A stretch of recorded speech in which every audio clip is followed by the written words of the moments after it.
أعوذ بالله من الشيطان الرجيم. بسم الله الرحمن الرحيم. ذلك من أنباء القرى نقصه عليك منها قائم وحصيد وما ظلمناهم ولكن ظلموا أنفسهم فما أغنت عنهم آلهتهم التي يدعون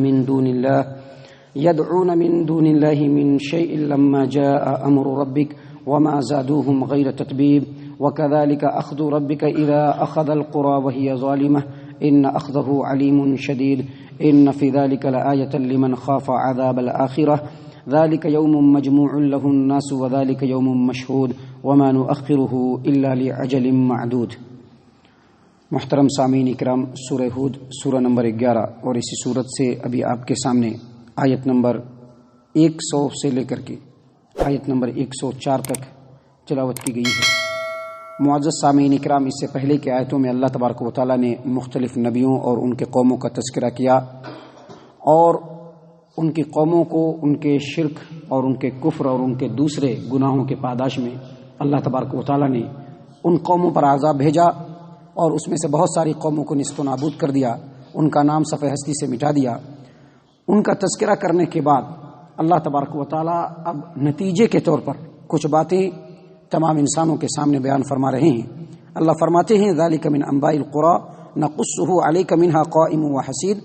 یہ بستیوں کے حالات اور داستان ہیں جو ہم نے آپ کے سامنے بیان کیے ہیں. محمد عربی صلی اللہ علیہ وسلم کو مخاطب ہے، لیکن تمام انسانوں کو بتایا جا رہا ہے، سمجھایا جا رہا ہے کہ یہ جو بستی کے حالات ابھی اس سے پہلے بیان کیے گئے، نوح علیہ السلام کے قوم سے لے کر کے شعیب علیہ السلام کے قوم تک کے جو حالات اور موسیٰ علیہ السلام کے قوم تک کے جو حالات بتلائے گئے، یہ جو قصے ہیں ان میں سے کچھ بستیاں تو ابھی قائم ہیں اور کچھ بستیاں ختم ہو چکی، نیست و نابود ہو چکی ہیں. ان کا اب نام و نشان بھی اس روئے زمین پر نہیں ہے. اللہ فرماتے ہیں وما ظلمناہم ولکن ظلموا انفسہم. اللہ نے ان کے اوپر ظلم نہیں کیا ہے. کوئی یہ نہ سمجھے کہ ان کے اوپر اللہ تبارک و تعالیٰ نے عذاب بھیجا تو اللہ نے ان کے اوپر ظلم کیا ہے، ایسا نہیں ہے، بلکہ انہوں نے اپنے آپ پر خود ظلم کیا ہے. اللہ تبارک و تعالیٰ کے دنیا میں بس کر کے، اللہ کا دیا ہوا کھا کر کے، اللہ کے نعمتوں کے بیچ میں رہ کر کے،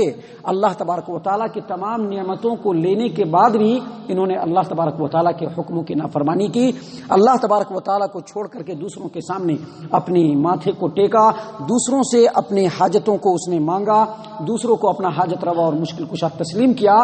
جس کی وجہ سے اللہ تبارک و تعالیٰ نے ان کے ظلم کی وجہ سے ہی ان کو مٹا دیا. وما ظلمناہم ولکن ظلموا انفسہم. ہم نے ان کے اوپر ظلم نہیں کیا ہے، لیکن انہوں نے خود اپنے آپ پر ظلم کیا ہے. اور اس کے بعد اللہ تبارک و تعالیٰ فرماتے ہیں فما اغنت عنہم آلیتہم التی یدعون من دون اللہ من شیء لما جاء امر ربک. جب آپ کے رب کا حکم آ گیا، جب آپ کے رب کا عذاب آیا، فما اغنت عنہم آلیتہم التی یدعون من دون اللہ من شیء، اللہ کو چھوڑ کر کے جن کو وہ پکارتے تھے، جن کو اپنا معبود سمجھتے تھے، جن کے بارے میں ان کا یہ تصور تھا کہ وہ ہم کو ہر مصیبت سے بچا لیں گے، ہر تکلیف سے بچا لیں گے، ان میں سے کوئی بھی جھوٹے معبود ان کو بچا نہ سکے. وما زادوہم غیر تتبیب. لیکن ان لوگوں نے ان کے لیے ہلاکت و بربادی کو ہی زیادہ کیا. مطلب کیا ہے؟ مطلب یہ ہے کہ جب اللہ تبارک و تعالیٰ کا عذاب کسی قوم کے اوپر ان کے شرک اور ان کے کفر کی وجہ سے آتا ہے تو صرف جو مشرکین اپنے جھوٹے معبودوں کی جو عبادت کرنے والے ہوتے ہیں وہی تباہ نہیں ہوتے ہیں، بلکہ جن کی وہ عبادت کرتے ہیں مٹی اور پتھر کے بت بنا کر کے، ان کو بھی وہ عذاب نیست و نابود کر دیتا ہے. یعنی معبودان باطلہ بھی تباہ و برباد ہوتے ہیں اور یہ مشرکین بھی تباہ و برباد ہوتے ہیں. تو اللہ تبارک و تعالیٰ نے فرمایا کہ ان کے مشرکین کی جو جھوٹے معبودان تھے اللہ کے عذاب سے ان کو بچا نہ سکے. اور مزید اللہ تبارک و تعالیٰ نے کہا کہ صرف بچانا نہیں،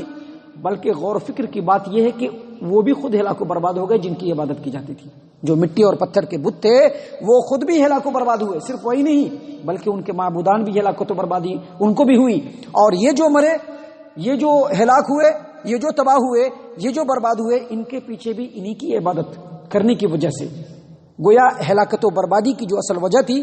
یہی جھوٹے معبودوں کی عبادت کرنا. محترم سامعین کرام، آگے بڑھتے ہوئے اللہ تبارک و تعالیٰ نے مزید فرمایا وَكَذَلِكَ أَخْذُ رَبِّكَ إِذَا أَخَذَ الْقُرَى وَهِيَ ظَالِمَةٌ. اسی طرح سے آپ کا رب لوگوں کو پکڑتا ہے، جب وہ پکڑتا ہے تو اسی طرح سے سختی سے پکڑتا ہے. کسی ظالم قوم کو، کسی ظالم بستی کو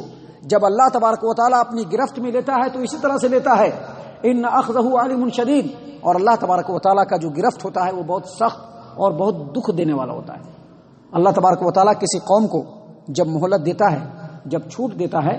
تو ایک وقت تک چھوٹ دیتا ہے، اور مہلت دینے کی جو وجہ ہوتی ہے وہ یہ ہوتی ہے تاکہ مجرمین کو، نافرمانوں کو تنبیہ ہو، ان کے اوپر حجت قائم ہو، اور جب حجت قائم ہو جاتی ہے اور بار بار تنبیہ کرنے سے بھی وہ حق بات کو سمجھ نہیں پاتے ہیں اور ان کے اندر خیر و بھلائی کو قبول کرنے کا مادہ اور صلاحیت نہیں رہ جاتا ہے،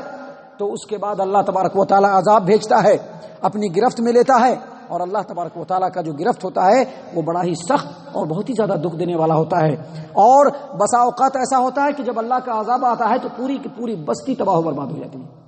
محترم سامعین کرام، آگے بڑھتے ہوئے اللہ تبارک و تعالیٰ نے مزید کہا ان فی ذلک لآیۃ لمن خاف عذاب الآخرہ،